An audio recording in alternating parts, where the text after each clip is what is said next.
birth, healer of the sick, comforter of the aged.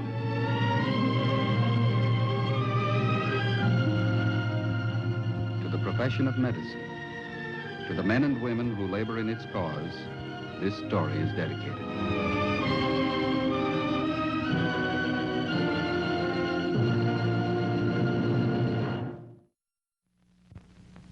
Tonight's presentation, the field of hematology, science of blood. The object in point, a piece of jagged glass. The case in point, David Carter Stinson. He's 11 years old. From the day he was born, his life's been in constant jeopardy. A simple cut, an unlucky fall, a bruise. Any of these could mean death for him. His condition is sometimes referred to as the royal disease, the malady of kings. But David's not a king. He's just a young boy in a lot of trouble. David, tell the class who captured Mexico City and when. David? David, are you listening? In November 1519, Hernando Cortez marched on the Aztec capital, Mexico City. The Emperor Montezuma, thinking he was a descendant of the sun god, offered no resistance, and in a short time, Cortez controlled all Mexico. Say, Miss Walker, did they ever find those little men that landed near Cuernavaca? Little men? David, is that in your copy of Mexico, Land of Sunshine and Manana? No, it's in Science Weekly Report, Miss Walker. They came by saucer. Class? David, try to stay with the text. Anyway, they couldn't have come to Cuernavaca. There isn't an airport within miles. And now, class, David, tomorrow we'll cover the principal industries in major cities. This is David Stinson, and this room has been the boundary of his world for more than 2 months. No great disaster put him there. He simply fell off a bike and bumped his knee. For most boys, the treatment would have been a piece of adhesive tape and a chocolate soda. But for David, it meant 2 weeks in a hospital, 4 pints of blood, an orthopedic brace, and agonizing pain whenever he moves his leg. For David Carter Stinson is a hemophiliac. He's a bleeder. When he cuts himself, it doesn't stop, and it takes all the arts of medicine to keep his heart from pumping his life out through the open wound. And this is his mother. From the day David was born, it's been her job to say no. No bicycle, no baseball, no football, no running, no jumping. Almost every normal interest the boy could have, it's been her job to say no. But she watches over him fiercely, torn with 2 emotions, love and guilt. The guilt, she blames herself for her son's disease.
Later, David Stinson is brought into surgery.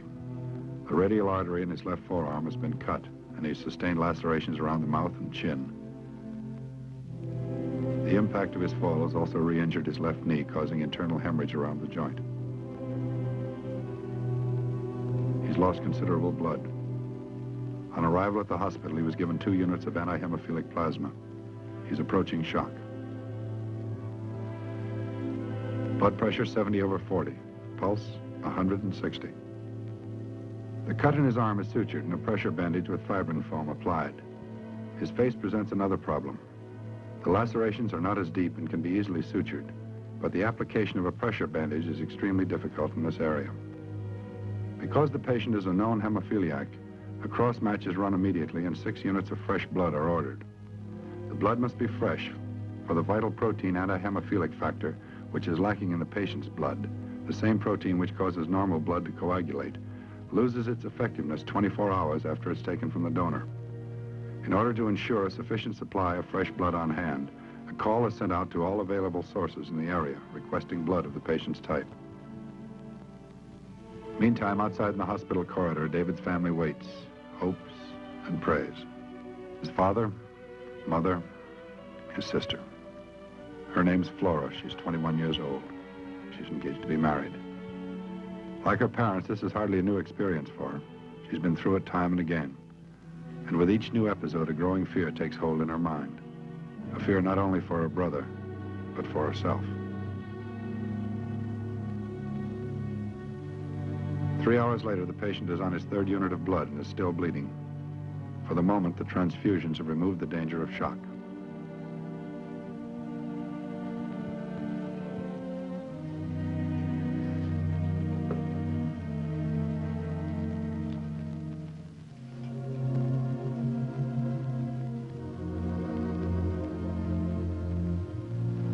This makes 1,500 cc's. He's a sick boy.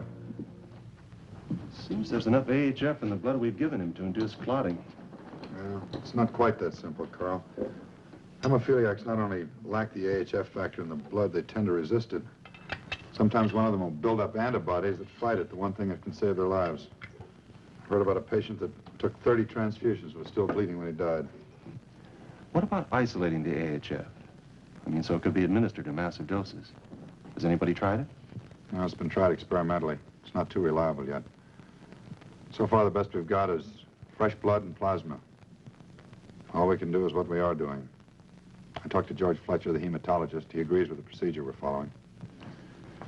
If you want me for anything, I'll be outside getting a history from the parents. Tell them I'll be out as soon as I can. Right. Dr. Styner, look at this.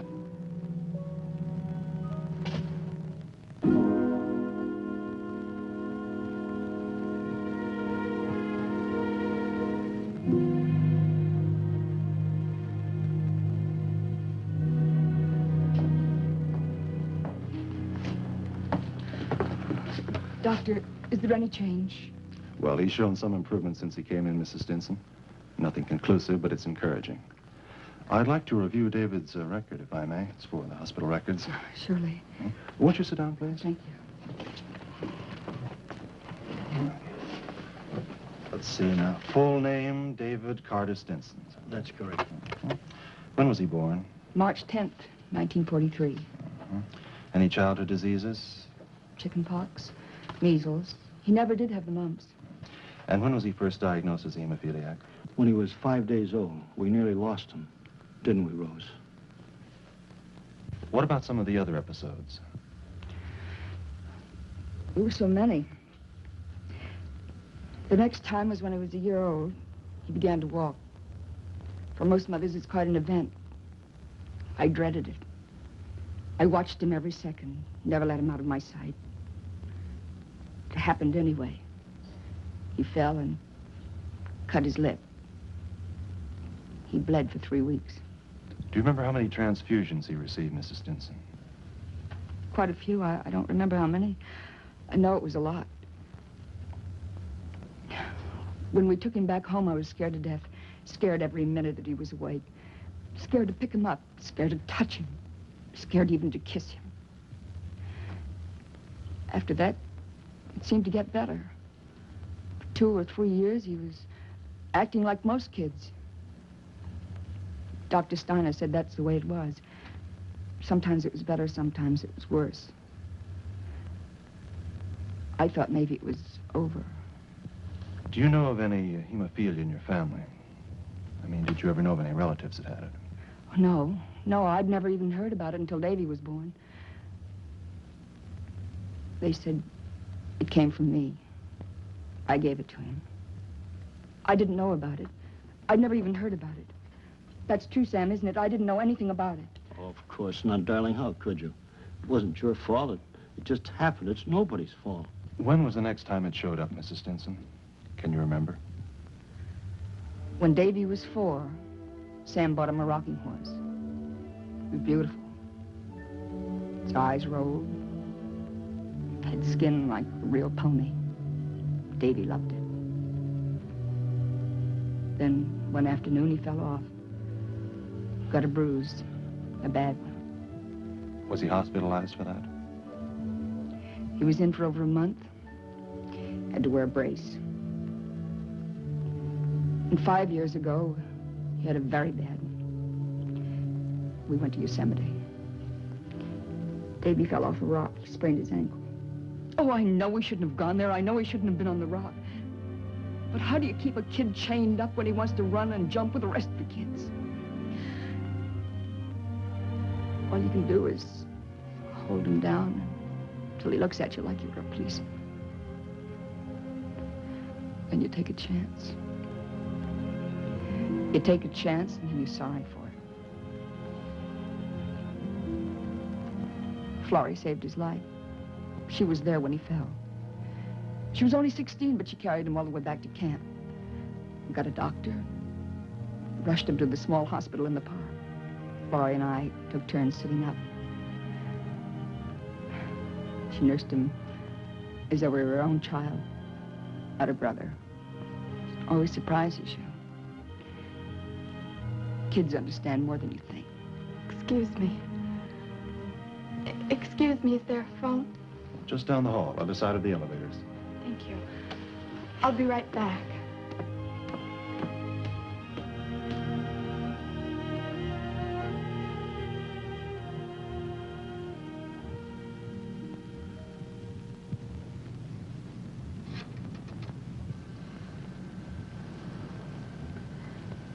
Jimmy, this is Florrie.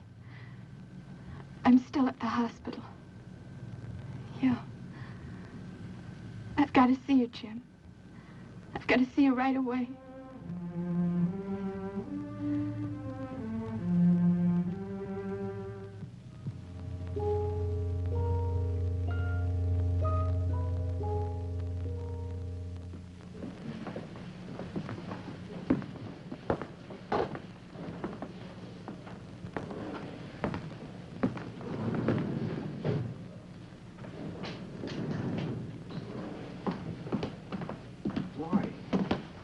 What's doing? Hi. How's Davy? We don't know yet.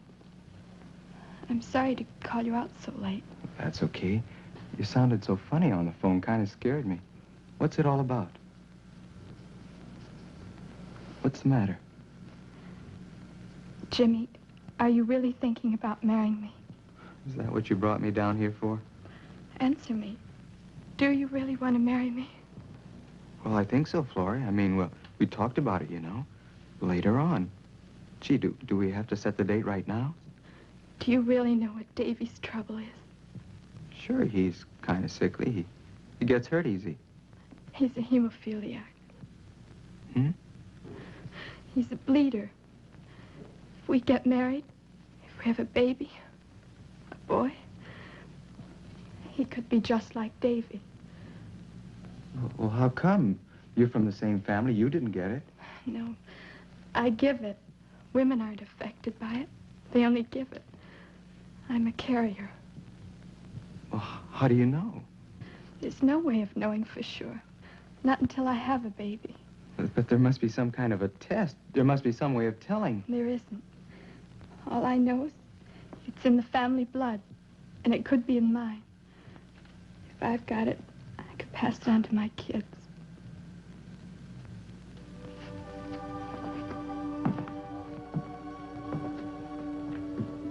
Florrie. You're probably worrying about nothing. You're probably perfectly all right. And if I'm not, would that be all right with you? Spend your life in hospital hallways. Have a kid you can't have any fun with. Watch him every minute of the day and night. Is that all right with you?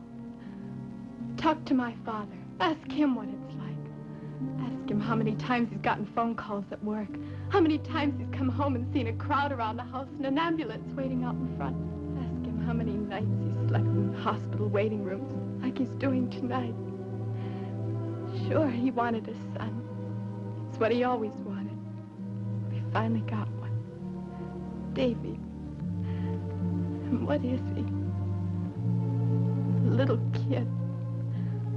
Almost like a glass doll, lying propped up in a bed most of the time. You get so you're even afraid to touch him because you might start him bleeding. Is that the kind of a life you want? You want kids like that? Would that be all right with you? Do you want me that much? You better go home, Jimmy.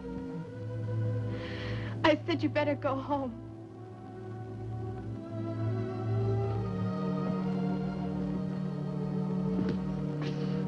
You're all wrong.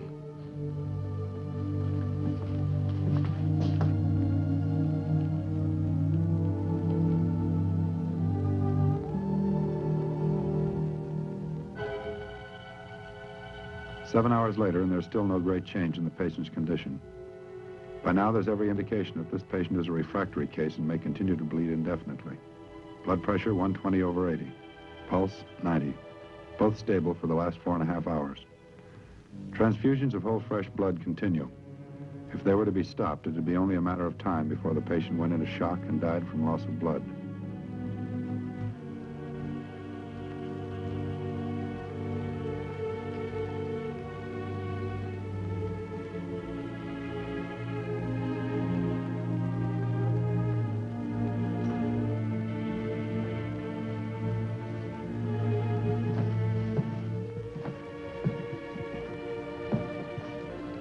Pressure bandage is changed at regular intervals.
Never mind that, Carl.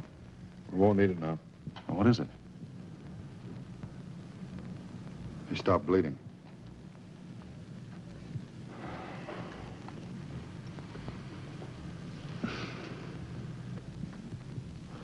He's so pale. He hardly seems to be breathing. He's all right. We have him under pretty heavy sedation. There's no need to wake his mother, is there? I don't think so. Not unless you want to. 11 years old. He's the top of his class in school. If they want him to make a speech when he graduates. He's a bright boy, Mr. Stinson. You ought to be proud of him. Is he going to live, Doctor? Well, he came out of it this time.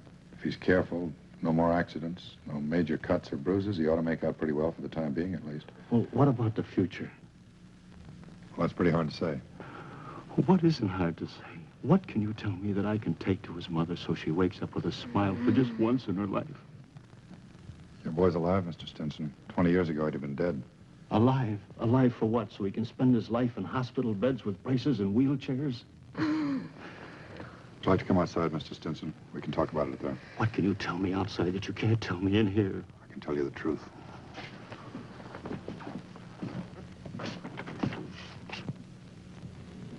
There's a man in Michigan and another one back in Massachusetts. They've isolated the protein in normal blood that your son lacks. There are a lot of problems with it. Maybe months, maybe years before it can be used clinically. But there it is. Somebody's doing something about David's trouble. Maybe tomorrow they'll find the answer. Maybe the day after. But they're going to go on looking for it. That's all I can tell you, Mr. Stinson. You've got a sick boy, but you're not alone with him. There are people working. They're only humans. They've got to do a lot of work before they finally hit on the right answer. But when they do, they come up with insulin, sulfa, penicillin, the mycin drugs. Tomorrow, maybe a year from tomorrow, the man in Michigan, or maybe the man back in Massachusetts, maybe they'll finally hit on the right answer. Kids like Davy can jump on their bikes and not worry about bumps and bruises. How about Davy? Does he have 5 years, Doctor? Maybe 5, maybe 50. You know, the graduation's in 2 weeks. He's supposed to make the speech. It's a big thing for him. Can he go?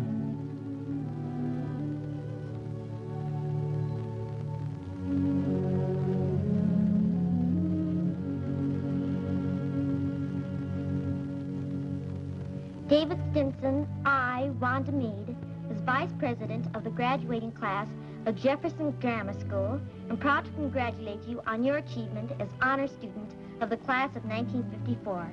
I now present our class president, Michael Elliott.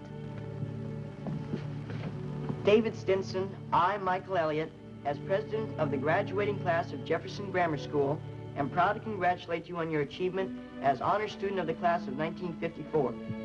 Even though you were in attendance only 72 days during the school year, your record was outstanding, and you were chosen valedictorian by the students and teachers of the class.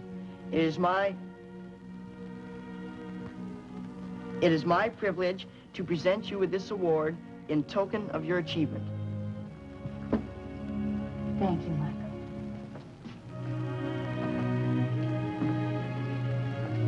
And now I'd like to present our valedictorian, David Stinson.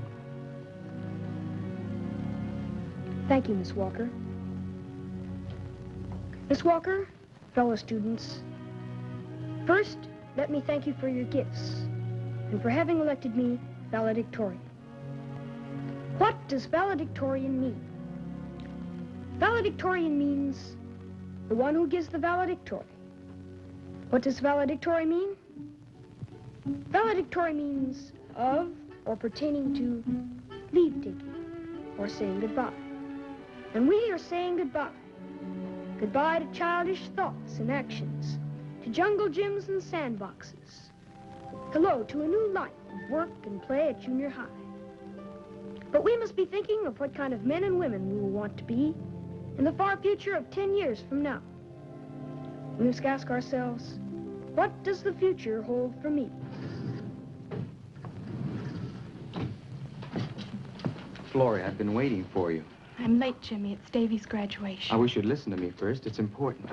It's been 2 weeks, Florrie. I haven't seen you. I haven't called you. I suppose you thought I was trying to ditch you. Well, I'm not. You gave me a lot to think about, Davy and all this hemophilia stuff. Well, I thought about it. I thought about every angle. It's time, Florrie. I guess we got to grow up. A month ago, we were kids. We're not kids anymore. We both know the score. Well, that's all there is to it. I love you. I want to marry you. I want to have kids. I want to be with you. That's all I've got to say. What do you think? Well, I'm glad we got that settled. Which way is Davy's room? Come with me. And so, fellow students, I say this is the most exciting time to be alive. Each of us, in his own way, was prepared to face his own future. Yes, nothing is impossible for those who have faith in the future. Fellow classmates, the world is our oyster.